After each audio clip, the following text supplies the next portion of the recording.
Transcendence एक science fiction movie है। इस मूवी का मेन कॉन्सेप्ट ये है कि एक ऐसा कंप्यूटर हो जो कि पूरी ह्यूमैनिटी से ज्यादा नॉलेज रखता हो। ट्रांसेंडेंस का मतलब होता है एक ऐसी चीज जो कि ऑर्डिनरी लिमिटेशन से बहुत आगे हो। रिलीजियस टर्म्स में सिंपली गॉड भी कहा जा सकता है। इस मूवी की मेन कैरेक्टर में डॉक्टर विल एक बहुत ही ब्रिलियंट साइंटिस्ट हैं जो कि रिसर्च कर रहे होते हैं कि कैसे आर्टिफिशियल इंटेलिजेंस में नेचर ऑफ सेपियंस ऐड किया जा सकता है। सेपियंस एक ऐसी एबिलिटी है जो कि हमें हमारी knowledge, experience, understanding, common sense और इनसाइट को इस्तेमाल करते हुए हमें सोचने और एक्ट करने में हेल्प करती है। डॉक्टर विल इस नेचर ऑफ सेपियंस को आर्टिफिशियल इंटेलिजेंस में ट्रांसफर करने पर रिसर्च कर रहे थे, यानी एक ऐसा कंप्यूटर जो पूरी ह्यूमैनिटी की कंबाइंड इंटेलिजेंस को मिला के बना हो, जो कि किसी भी इंसान से ज्यादा इंटेलिजेंट हो और बिल्कुल एक इंसान की तरह सोचने, समझने और सिचुएशन को जज करके उस सिचुएशन के अकॉर्डिंग एक्ट करने की कैपेबिलिटी रखता हो। दूसरी तरफ एवेलिन भी एक बहुत इंटेलिजेंट साइंटिस्ट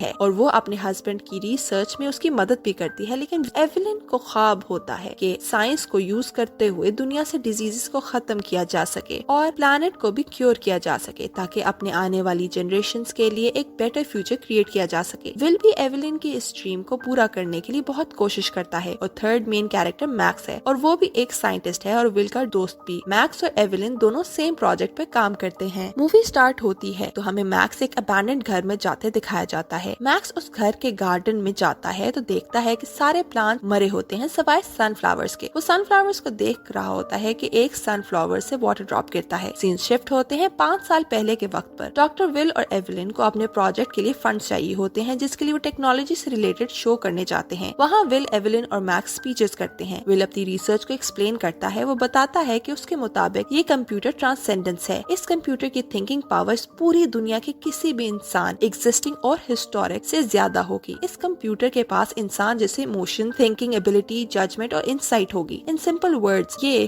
कंप्यूटर किसी गॉड जैसा होगा। Yes, God, but man made God. Will का ये रिसर्च बहुत ही कंट्रोवर्शियल होता है। ये उसे फेमस कर देता है, लेकिन बहुत से लोग इस रिसर्च के खिलाफ भी होते हैं और अब इस रिसर्च की वजह से वो एक एंटी टेक्नोलॉजी टेररिस्ट ग्रुप जिसका नाम RIFT है उसका मेन टारगेट बन जाता है। जब विल, एवेलिन और मैक्स अपनी स्पीचेस करके बाहर आते हैं तो RIFT का एक बंदा विल को गोली मार के खुद सुसाइड कर लेता है। लकीली वो बुलेट विल को छू कर निकल जाती है और विल बच जाता है। दूसरी तरफ पूरी कंट्री में आर्टिफिशियल इंटेलिजेंस लेबोरेटरीज पर अटैक होते हैं। कहीं पर बॉम्ब ब्लास्ट तो किसी को केक में जहर मिला के खिला दिया जाता है। RIFT को लगता है कि टेक्नोलॉजी के यूज से गॉड को रिप्लेस किया जा सकता है और दुनिया एक तरह तबाह हो रही है। इस वजह से ये लोग ये सब अटैक्स करवा रहे होते हैं। उनके अकॉर्डिंग टेक्नोलॉजी को तबाह करके दुनिया को बचाया जा सकता है। इनके अटैक्स की वजह से पूरे मुल्क के आर्टिफिशियल इंटेलिजेंस लैब डिस्ट्रॉय कर चुके होते हैं। सिर्फ विल की रिसर्च और उसकी लैब बचती है। अब वहाँ FBI एजेंट डोनाल्ड भी आ जाता है। उसे बेसिकली गवर्नमेंट ने भेजा होता है विल से हेल्प लेने के लिए क्योंकि बाकी AI लैब्स तो तबाह हो चुकी होती हैं। विल का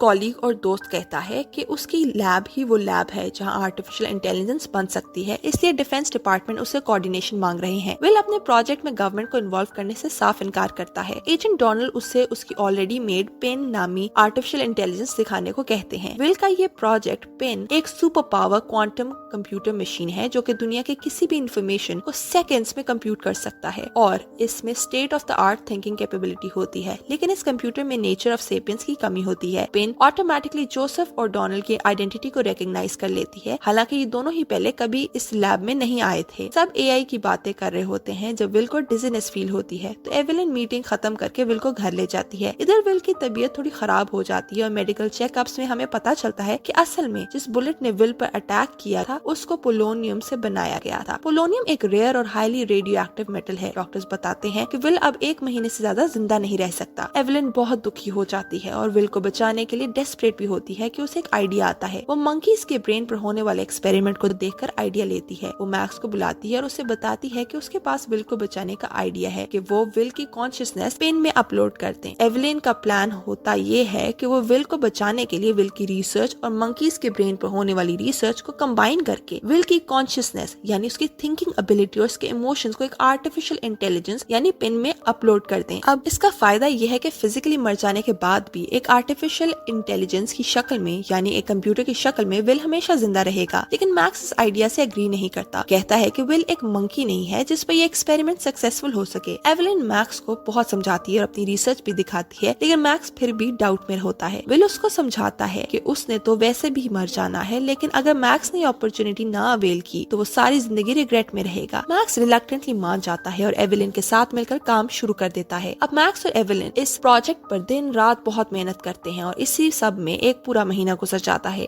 एक दिन एवलिन विल को मेडिसिन देने के लिए उसको जगाती है, लेकिन वो आगे से कोई रिस्पॉन्स नहीं देता। पास होता मैक्स एवलिन की आवाज सुनकर उठता है और विल के सांस चेक करता है। विल मर चुका होता है। जब वो लोग विल के फ्यूनरल से वापस आते हैं तो एवलिन एआई पे काम करके उसे स्टार्ट करने की कोशिश करती है, लेकिन सक्सेसफुल नहीं होती। वो कंप्यूटर बंद करके मैक्स के साथ जाने लगती है कि ड्राइव्स क्लियर सीन करने के लिए कंप्यूटर को दोबारा ऑन करती है। वो अपना काम कर रही होती है कि स्क्रीन पर मैसेज आता है। एवलिन उसका जवाब देती है और पूछती है कि क्या ये विल है। विल अपनी आवाज में जवाब देता है, लेकिन उसके वर्ड्स डबल सुनाई दे रहे होते हैं। एवलिन और मैक्स ये मिरेकल देखकर खुश हो रहे होते हैं कि विल अपनी कोडिंग खुद ही स्टार्ट कर देता है। प्रोजेक्ट को गवर्नमेंट से छुपाए रखने के लिए एवलिन पिन प्रोजेक्ट को शट डाउन कर देती है और कुछ क्वांटम कोड्स को निकाल देती है। अब ज्यादा स्टेबल होने के लिए विल एवलिन को उसे ऑनलाइन एक्सेस देने का कहता है ताकि वो और पावरफुल हो सके। ये सुनकर मैक्स थोड़ा हैरान होता है और विल की ऑडियो वीडियो बंद करके एवलिन से पूछता है कि उसे कैसे यकीन है कि ये विल है और कोई और नहीं। ये भी तो हो सकता है कि ये विल की कॉन्शियसनेस नहीं बल्कि आर्टिफिशियल इंटेलिजेंस पिन हो।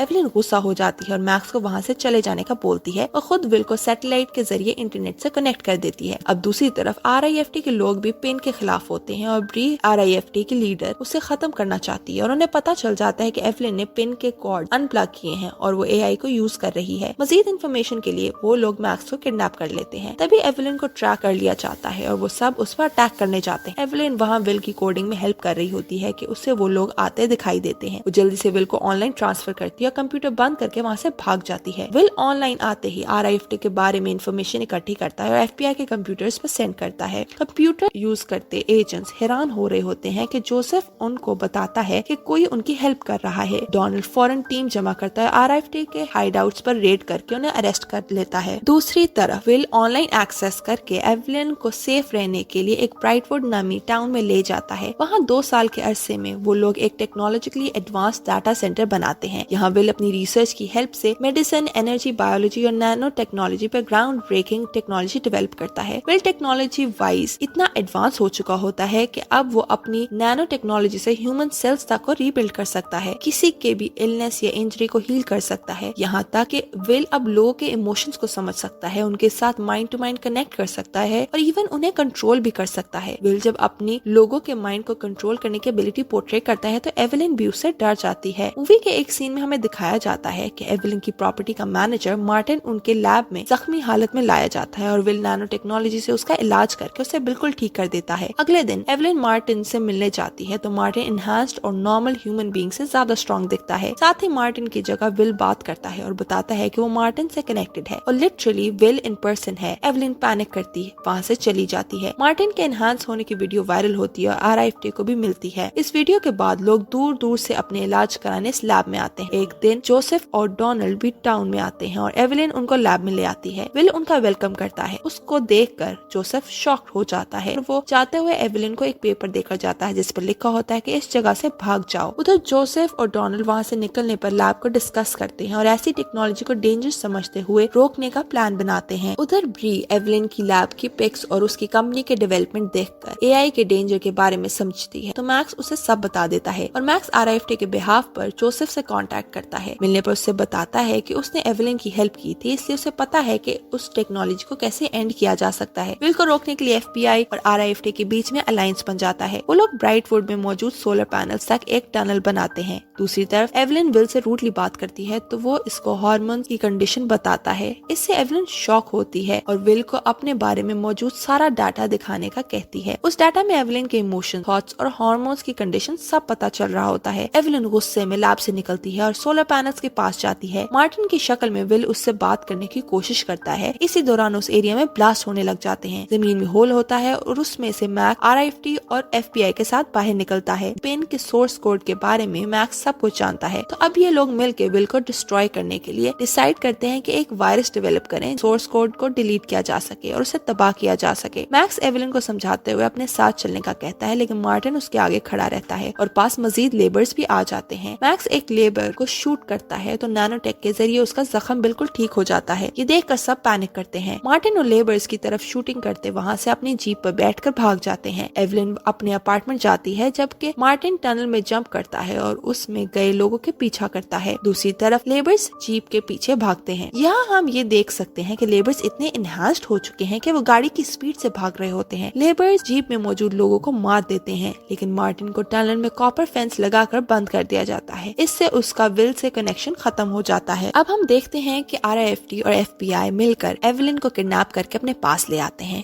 यहाँ हम ये भी देख सकते हैं कि विल अपने नैनो पार्टिकल्स की टेक्नोलॉजी को एयर और वाटर के थ्रू पूरी दुनिया में स्प्रेड कर देता है, जो कि वर्ल्ड की पोल्यूशन और डिजीज को खत्म करने लग जाता है। दूसरी तरफ मैक्स एवलिन को बताता है कि अगर ये पूरी दुनिया में स्प्रेड हो गए तो कुछ भी ऑर्गेनिक नहीं रहेगा। एवलिन को भी लग रहा होता है कि ये सब कुछ विल नहीं बल्कि आर्टिफिशियल इंटेलिजेंस पिन कर रही है। एवलिन कन्विंस हो जाती है और एक प्लान सजेस्ट करती है। वो कहती है कि अगर वो उसकी बॉडी में वायरस डाल दें तो वो जब विल के पास जाएगी तो उससे अपना सिस्टम अपलोड करने का कहेगी, जिससे विल के सिस्टम में भी वायरस शिफ्ट हो जाएगा। यानी कि जब विल एवलिन की कॉन्शियसनेस को अपने सिस्टम में अपलोड करेगा तो वायरस भी विल के सोर्स कोड को अटैक करेगा और उसका सोर्स कोड डिलीट कर देगा, जिससे विल हमेशा के लिए खत्म हो जाएगा। लेकिन इससे पूरी दुनिया की टेक्नोलॉजी इफेक्ट होगी क्योंकि विल का सोर्स कोड पूरे इंटरनेट पर स्टोर्ड है। एवलिन इंजेक्शन लगवाते ही लैब की तरफ निकल जाती है, जबकि RIFT और FBI पूरे टाउन को कवर कर लेते हैं और दूर से बैठे एवलिन को लैब जाते देखते रहे। एवलिन सोलर पैनल एरिया में पहुंचती है तो वहां से विल फिजिकल फॉर्म में निकलता है। ये देखकर एवलिन के साथ उस पर नजर रखते हैं। वो लोग भी शॉक हो जाते हैं। एवलिन खुशी में उसे गले लगाती है और स्वीट बातें करने लग जाती है। विल उस जगह को उसके लिए सेफ ना समझते हुए उसे जाने का कहता है, लेकिन एवलिन को कहती है कि अगर उसे सेफ रखना चाहता है तो उसकी कॉन्शियसनेस को अपलोड कर दे। वो दोनों बात कर रहे होते हैं कि एवलिन पर नजर रखे। FBI एजेंट कहते हैं कि उनका प्लान कामयाब नहीं हो रहा क्योंकि विल एवलिन को अंदर नहीं लेकर जा रहा, इसलिए उन पर ब्लास्ट करने के ऑर्डर्स देते हैं। मैक्स उनको रोकने की कोशिश करता है लेकिन कोई भी उसकी नहीं सुनता। ब्लास्ट होना शुरू होते हैं और एवलिन विल को बेग करती है कि वो उसे अपलोड कर दे, लेकिन विल वही स्टैचू बना सब कुछ देख रहा होता है। विल दरअसल एवलिन के इमोशंस को डिटेक्ट करके उसके पूरे प्लान को समझ आता है, इसलिए उसके कॉन्शियसनेस को अपलोड नहीं कर रहा होता। एक ब्लास्ट से एवलिन शदीद जख्मी होती है और विल उसे उठाकर अंदर ले जाता है। साथ ही वो अपने साथ कनेक्टेड लोगों और नैनो पार्टिकल से RIFT और FBI पर अटैक करता है। लैब की तरफ आते मैक्स और ब्री की गाड़ी उलट जाती है और ब्री गाड़ी से निकलकर मैक्स को गन पॉइंट पर रखती है। ब्री विल को थ्रेट करती है कि अगर उसने वायरस अपने अंदर अपलोड ना किया तो वो मैक्स को मार देगी। विल अपार्टमेंट में जख्मी एवलिन के पास होता है और उसकी चलाई वीडियो से एवलिन सब कुछ लाइव देख रही होती है। विल पावर सप्लाई डैमेज करने की वजह से या तो मैक्स को हील कर सकता है या फिर एवलिन की कॉन्शियसनेस को अपलोड करके वायरस को अपने सिस्टम में अपलोड कर सकता है। एवलिन उसे समझाती है कि मैक्स उनकी गलतियों की सजा नहीं मिलनी चाहिए, इसलिए वो वायरस को अपने अंदर अपलोड कर ले। विल उसकी बात मानते हुए उसकी कॉन्शियसनेस अपने सिस्टम में अपलोड कर देता है और वो कनेक्ट करके दिखाता है कि वो एवलिन की दुनिया को बेटर प्लेस बनाने की ड्रीम पूरी कर सकता है। एवलिन को एहसास होता है कि वो गलत सोच रही थी। इस सारा टाइम वो समझ रही थी कि ये आर्टिफिशियल इंटेलिजेंस पिन है, लेकिन असल में वो उसका विल ही था। विल के एवलिन को अपलोड करने से उसमें भी वायरस आ जाता है, जिससे उसका नैनोटेक और कनेक्टेड लोगों से कनेक्शन खत्म हो जाता है। विल एवलिन को अपने घर का गार्डन और उसमें लगे सनफ्लावर्स याद करने का कहता है। उधर मैक्स जब तक उनके पास पहुंचता है तब तक वो दोनों मर चुके होते हैं। इस वायरस के अटैक से विल के साथ पूरी ग्लोबल टेक्नोलॉजी भी शट डाउन हो जाती है। मूवी के स्टार्ट का सीन फिर से दिखाया जाता है, जहाँ मैक्स एवलिन और विल के घर में उनके गार्डन में लगे सनफ्लावर्स को देख रहा होता है, जो कि 3 साल का वक्त गुजर जाने के बाद भी बिल्कुल फ्रेश होते हैं। बहुत ध्यान से देखने पर वो नोटिस करता है कि सनफ्लावर से गिरने वाला पानी नीचे पड़े ऑयली पानी को क्लीन कर देता है। वो समझ जाता है कि गार्डन में लगे कॉपर फेंस ने किसी तरह विल के नैनो पार्टिकल्स को वायरस के अटैक से प्रोटेक्ट किया और यही मूवी एंड हो जाती है। तो व्यूअर्स, विल आफ्टर ऑल कोई बुरा काम नहीं कर रहा था, बल्कि सिर्फ एवलिन का ख्वाब पूरा कर रहा था, लेकिन लोगों में मोरालिटी के एस्पेक्ट को खत्म कर रहा था। अगर देखा जाए तो मेरे ख्याल से लोगों में से मोर्टैलिटी का एस्पेक्ट ही खत्म हो जाए तो लोगों में अच्छे और बुरे की तमीज तमीज भी खत्म हो जाएगी, मोरालिटी खत्म हो जाएगी, क्योंकि हमारा डेथ और आफ्टर लाइफ का बिलीफ ही हमें मोरल वैल्यूज को रिस्पेक्ट करने पर मजबूर करता है। और अगर एक टेक्नोलॉजी या एक कंप्यूटर पूरी दुनिया को कंट्रोल करने लग जाएगा तो उसको गलत तरीके से इस्तेमाल करके दुनिया तबाह नहीं हो सकती। What do you think?